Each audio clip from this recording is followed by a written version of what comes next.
Manchester United bekerja cepat di jendela transfer mendatang dengan sejumlah kesepakatan yang sudah dikerjakan.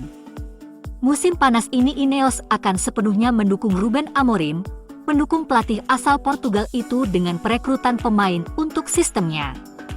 Meskipun 6 bulan yang mengerikan sebagai pelatih, masa depan Amorim aman di Manchester United saat ini, dengan penerimaan umum bahwa musim ini secara umum adalah sebuah hambatan yang seharusnya dapat dengan mudah diperbaiki pada musim depan. United segera menutup kesepakatan untuk Matheus Cunha, tetapi mereka juga ingin menambah satu pemain nomor 10 lagi dan satu penyerang lagi. Cunha akan menempati peran nomor 10 kiri untuk United.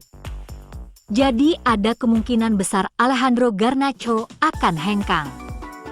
Jadi pemain nomor 10 kedua kemungkinan akan bermain di kanan, sementara perekrutan penyerang bisa menjadi satu dari 4 opsi saat ini. United difavoritkan untuk merekrut Liam Delap, dan kesepakatan di sana tampaknya semakin mungkin, tetapi dalam hal pemain nomor 10 kedua, belum ada kepastian. Ryan Cherki, yang tersedia dengan harga hanya 25 juta pound, akan menjadi rekrutan yang sama menariknya bagi United.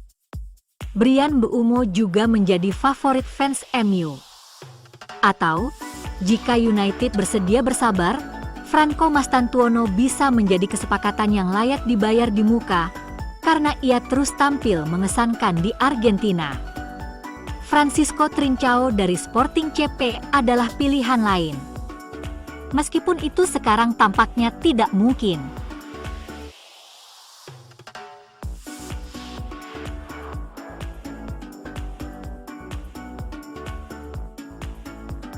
Terlepas dari semua rumor di luaran, Ineos ternyata sudah memutuskan mendapatkan uang dari penjualan sejumlah pemain yang tidak masuk skema Amorim. Jadon Sancho, Rashford, dan Antony jelas nama paling depan. Beberapa nama lain belum jelas, dipertahankan atau tidak oleh Amorim. Di antara kebutuhan mendesak untuk mengumpulkan dana dan keinginan untuk melepas pemain yang berkinerja buruk, MU mungkin bersiap untuk eksodus pada musim panas. Menurut jurnalis Manchester Evening News, George Smith, sumber dalam klub meyakinkan bahwa sebagian besar pemain tim utama berada dalam posisi yang rentan. Dengan kata lain, mereka dapat dijual dengan tawaran yang tepat. Di sisi lain, apapun isu di media, sumber tersebut menyatakan hanya 3 pemain yang dianggap tidak tersentuh. Dimulai dengan Leny Yoro yang telah membuat langkah penting akhir-akhir ini. Bek Prancis itu baru berusia 19 tahun dan telah membuktikan bahwa ia memiliki semua bakat untuk menjadi bek tengah kelas dunia. Nama kedua dalam daftar itu adalah Amad Diallo, yang telah menjadi penyerang paling berpengaruh bagi klub musim ini, seperti yang diilustrasikan oleh eksploitasinya dalam beberapa pertandingan besar, khususnya melawan Man City dan Liverpool. Terakhir, meski gencar dikaitkan dengan pintu keluar, Bruno Fernandes masih dianggap tak tersentuh. Amorim tampaknya tidak akan menemukan pengganti yang mampu menggantikannya. Kapten klub itu mencetak 19 gol dan assist sebanyak itu musim ini.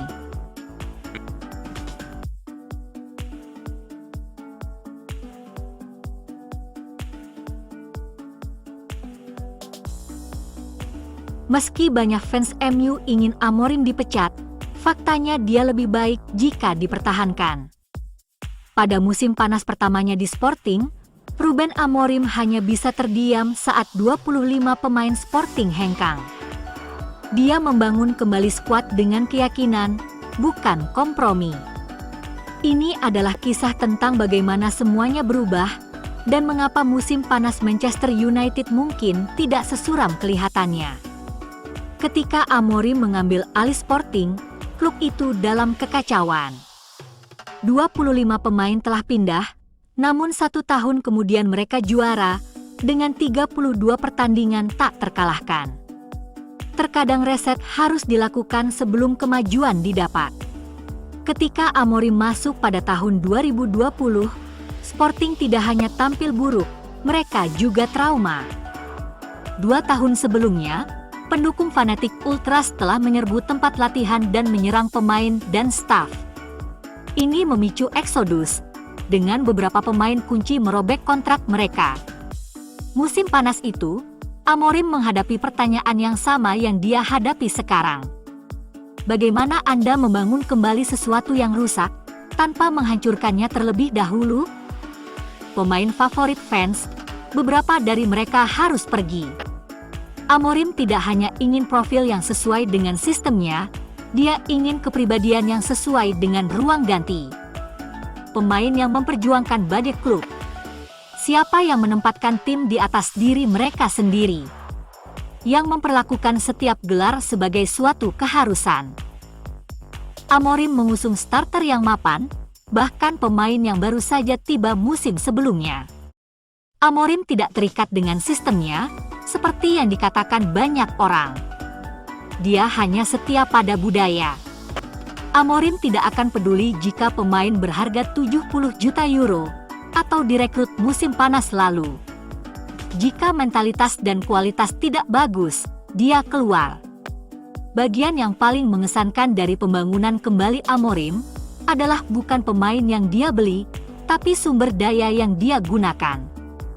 Dia mempercayai akademi, sebut saja Nuno Mendes, Gonçalo Inácio, Daniel Braganca, Thiago Thomas, dan Matheus Nunes. Dan sekarang di United, naluri yang sama sedang ditunjukkan. Amorim telah menyerahkan debut ke beberapa nama akademi. Obi, Amas, Fredriksson dan Heaven. Dia lebih memilih pemain muda di samping pemain berpengalaman, bukan sebagai fondasi. Yang satu mendukung yang lain, begitulah cara mereka tumbuh. Amorim sendiri yang mengatakannya MU harus berani di musim panas. Klub tidak bisa takut melepaskan pemain yang mungkin berkembang di tempat lain. Itu adalah bagian dari pembangunan kembali yang nyata. MU harus menghadapi kenyataan saat ini. Tidak ada sepak bola Eropa, tidak ada kepemimpinan, tidak ada mentalitas pemenang, dan musim terburuk dalam sejarah modern. MU yang baru harus Amorim bangun dari abu kehancurannya. Pada level ini, potensi tidak memberikan MU piala. Hanya mentalitas dan kualitas yang melakukannya. Jika United cukup berani untuk membuat pengorbanan yang tepat, maka nama-nama seperti Gyökeres, Mbeumo, Cunha, bahkan Mastantuono masih realistis. Ada juga penawaran pinjaman pintar, transfer gratis, dan akademi. Membangun kembali tidak akan hanya bergantung pada besarnya budget, tetapi juga kejeniusan perekrutan seperti Mazraoui.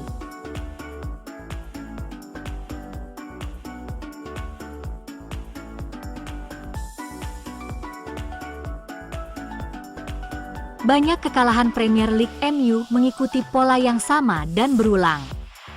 Juga kekalahan di final dari Tottenham. Sesuai keinginan Amorim, United mengendalikan permainan. Mereka menekan dengan baik dan mereka menciptakan peluang. Tetapi mereka tidak mencetak gol, dan malah lawan melakukannya, seringkali dari kesempatan besar pertama mereka. Dan itulah sorotan dari dua posisi kunci dalam sepak bola. MU tidak bisa menang secara konsisten jika harapan gol menumpuk di kaki Rasmus Højlund, dan Andre Onana membiarkan gol mudah dengan cara yang salah. United lemah di dua posisi terpenting dari tim sepak bola. Terlalu sering, United menguasai fase awal pertandingan hanya untuk melihat Onana kebobolan dari tembakan nyata pertama lawan. Sesuatu yang membuat Casemiro murka di final Liga Eropa kemarin. Setelah tertinggal, sekarang MU mengejar gol penyeimbang. Namun bentuk permainannya rusak. Rencana Amorim gagal dijalankan para pemain yang panik. Di ujung tombak, Højlund sukar masuk ke dalam posisi mencetak skor. Bahkan ketika dia melakukannya, peluang emas seringkali berakhir dengan kesalahan kontrol atau keputusan yang salah. Dan bukan hanya Højlund, Garnacho dan para gelandang pun demikian. Di final Liga Eropa, Zirkzee melakukan lebih banyak build-up dengan satu sentuhan, dibandingkan Rasmus selama 70 menit penuh. Dan solusinya, MU butuh pemain yang bukan sekadar kelas dunia. Ini tentang fungsi yang tepat.